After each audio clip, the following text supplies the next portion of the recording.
Have you ever sat back in your favorite chair, perhaps with a quiet cup of tea, and wondered, why do some people seem to keep making the same mistakes over and over again, while others grow wiser with age? You've seen it, haven't you? Maybe in a neighbor, a friend, even someone in your own family. You give them advice, gentle guidance, maybe even a story from your own life, and still, they resist change, blame others, or just seem stuck in their ways. It can be frustrating. And sometimes, if we're being honest, it can hit a little close to home too. We think to ourselves, have I ever done that?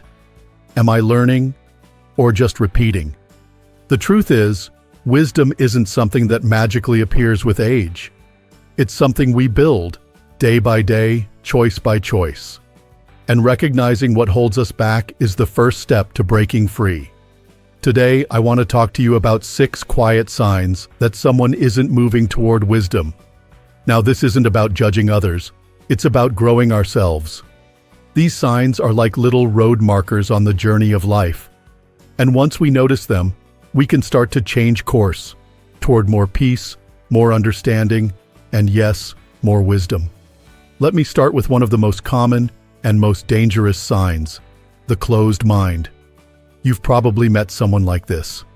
Everything's black and white to them. If they haven't done it before, it's wrong. If they didn't come up with the idea, it can't possibly be good.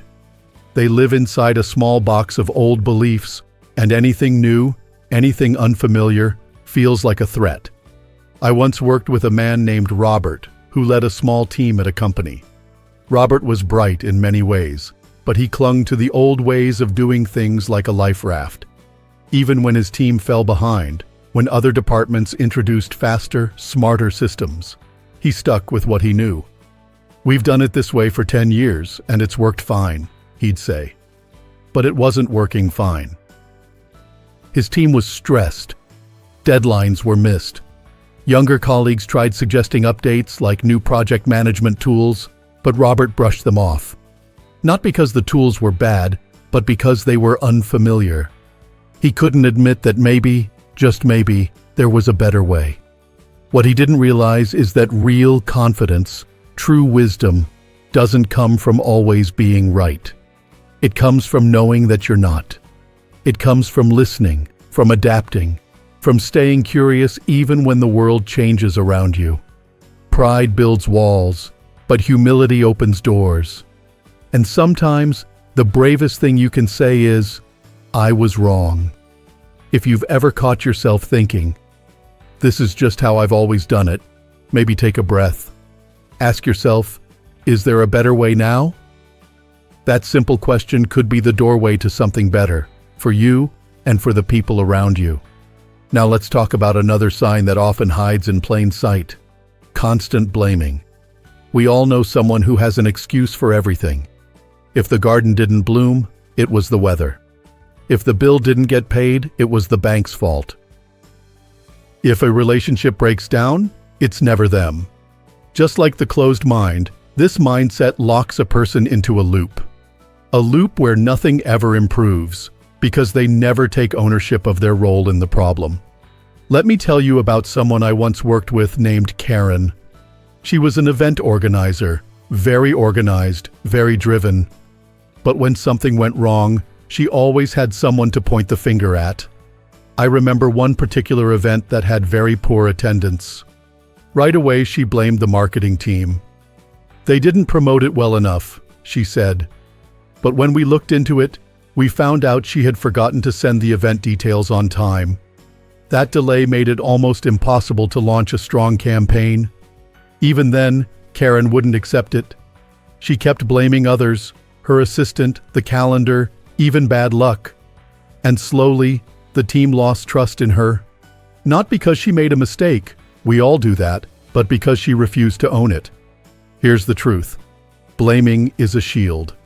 It keeps us safe from the sting of guilt, but it also locks us out of growth. When we hold that shield up too long, we miss the chance to learn, to evolve, and to gain the respect of others. True strength begins when we stop shifting the burden and start carrying it ourselves. When we say, "Yes, that was my mistake, and here's what I'll do to make it right. We stop being victims of circumstance and start becoming leaders in our own lives. That doesn't mean we take on blame for everything, but it does mean we reflect before we react. We ask, what was my part in this? That one habit, just that, can change how people see you, how you see yourself, and how your life unfolds. Now let's look at one more trait before we take a short pause. Arrogance over humility. This one is sneaky. It often shows up as confidence. But deep down, it's fear wearing a mask. You see, the truly wise don't need to shout about what they know. They're calm. They're grounded. They're secure enough to admit they don't have all the answers. But arrogance, it pushes people away. I remember Andrew, another manager I met years ago. Every meeting he walked into, he took over. He talked the most, interrupted the most, and if you offered a different idea, well, good luck. If something failed, he'd say, "They just didn't understand my vision." But the truth was, he never listened. His team felt small. Their ideas were crushed before they even had a chance to bloom. When Andrew's big project failed, he couldn't even explain why. He was so sure he was right, he never saw the signs that things were falling apart. It reminds me of something a wise person once said: "Pride makes us artificial. Humility makes us real." And in a world where people crave connection and trust, being real matters.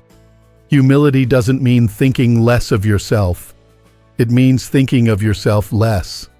It means asking, what can I learn from this person?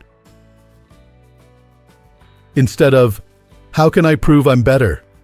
It opens space for learning, for teamwork, and for deep, lasting relationships. If you ever find yourself bristling when someone challenges you, or feeling the need to win every conversation, try taking a breath. Ask, am I here to grow or to be right? That simple shift can lead you toward a richer, wiser life. And now, having walked through the first few signs that lead us away from wisdom, we can begin to gently explore what comes next. Because as you and I both know, the journey doesn't end here. It only deepens. Let's continue right where we left off, easing gently into the next part of our conversation. Just like two old friends sharing thoughts on life over a quiet morning coffee. Now let's take a moment to talk about something that's easy to overlook, but just as powerful as the traits we've already explored. I'm talking about empathy, or rather, the lack of it. You might think, well, I'm a kind person. I care about others. So this one's not about me. But empathy isn't just about being nice. It's about truly seeing people, not just their actions, but what might be behind them. It's about stepping into someone else's shoes, even when they've hurt you, disappointed you, or simply lived a life you don't understand. Without empathy, life becomes small. We get stuck in our own heads, our own opinions, and we miss the depth and beauty that comes from real connection. I knew a man once. His name was David.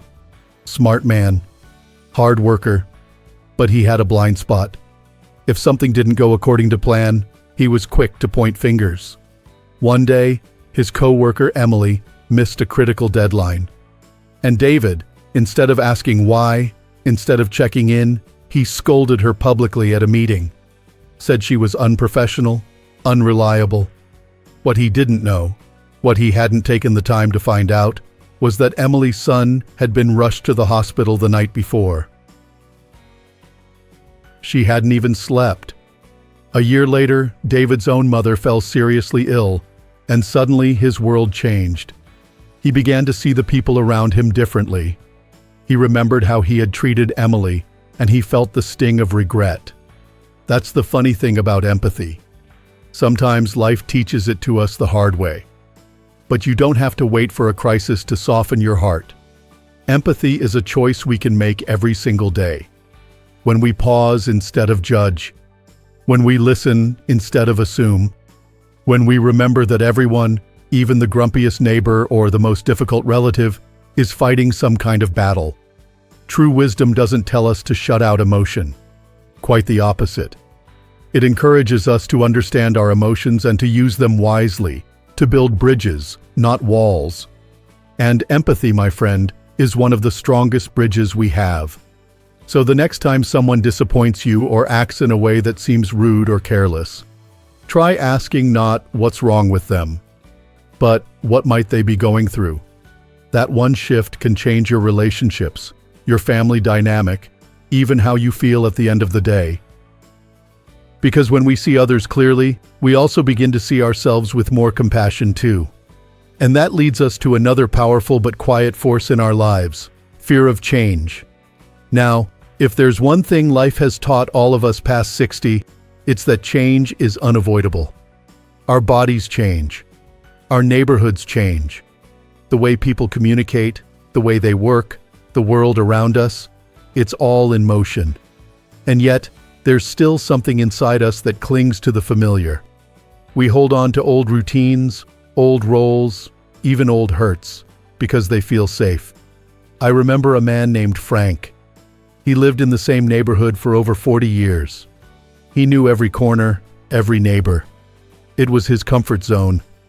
But over time, things changed. Old friends moved away.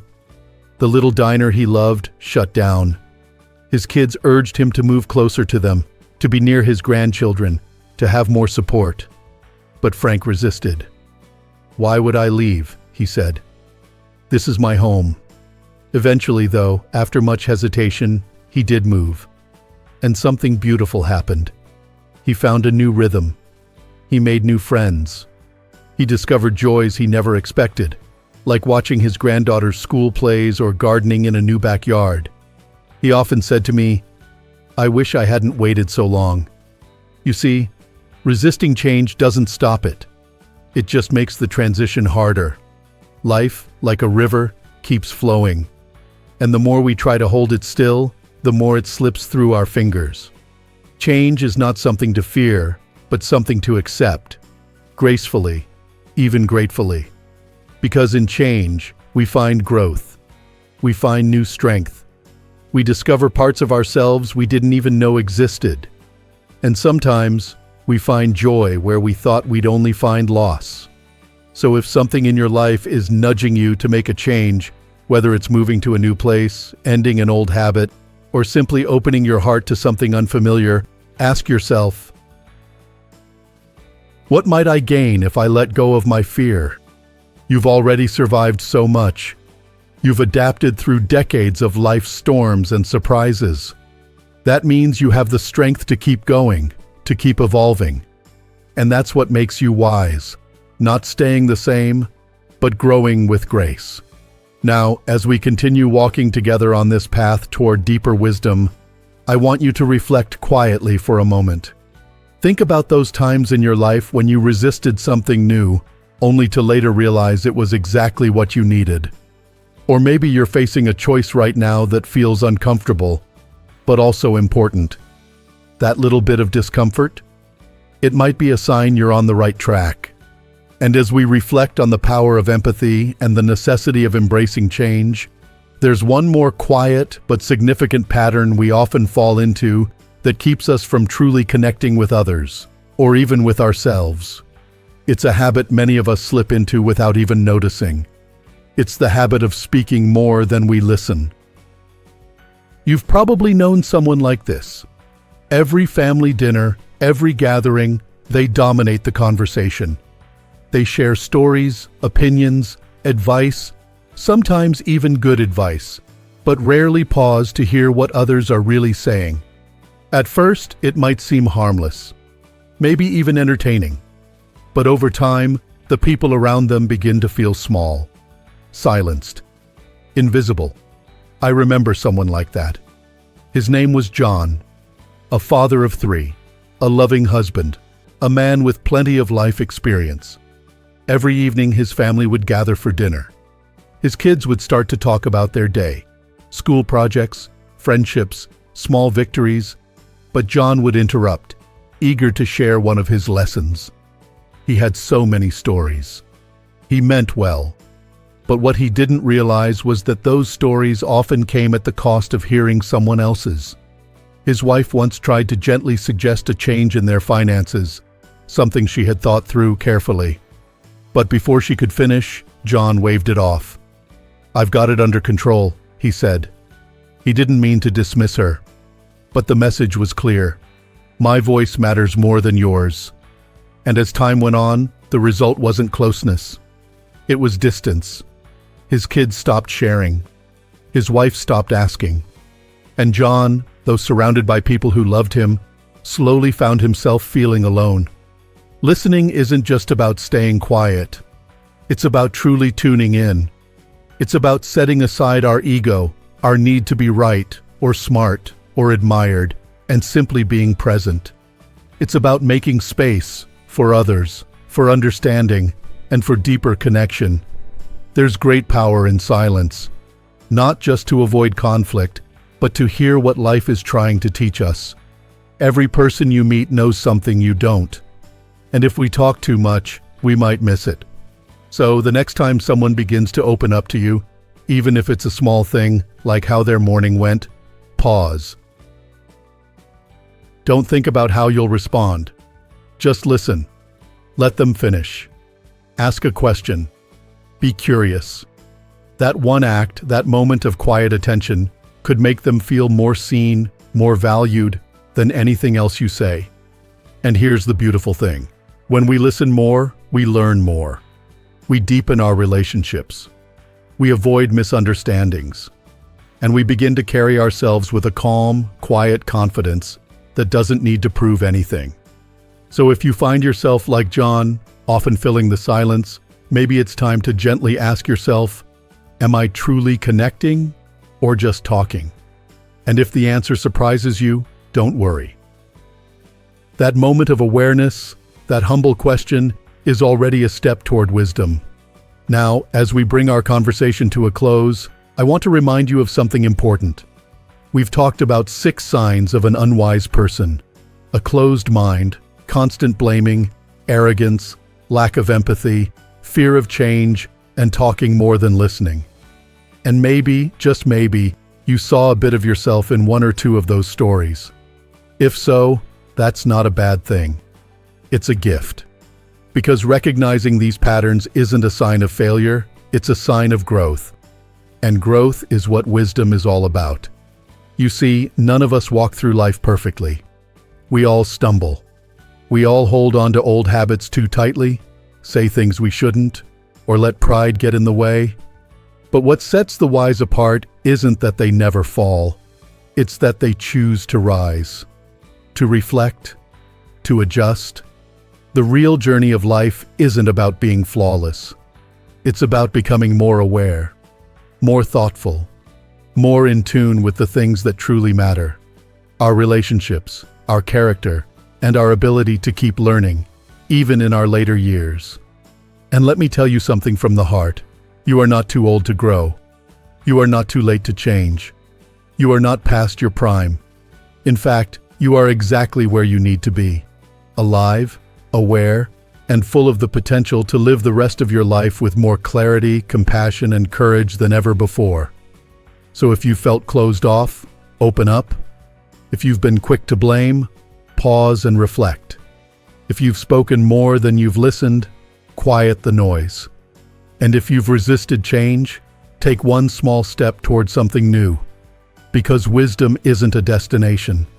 It's a way of walking through the world. It's how you greet your neighbor, how you speak to your children, how you treat yourself on the days when you fall short. It's in your breath, your choices, your silence, your smile. And if you're still breathing, and you are, then you're still growing. So thank you for being here. Thank you for reflecting with me. And if this message touched something in you, I hope you'll share your thoughts in the comments below. Tell me which part spoke to you most. I'd love to hear your story, your lesson, your wisdom. And if you haven't already, please consider liking this video and subscribing to the channel. Not for me, but for you. So you'll have more reminders, more tools, and more moments like this one to help you live a richer, wiser, and more peaceful life. Here's to the journey. Here's to becoming. And here's to living your best life at any age. You've got this. And I'm walking right beside you,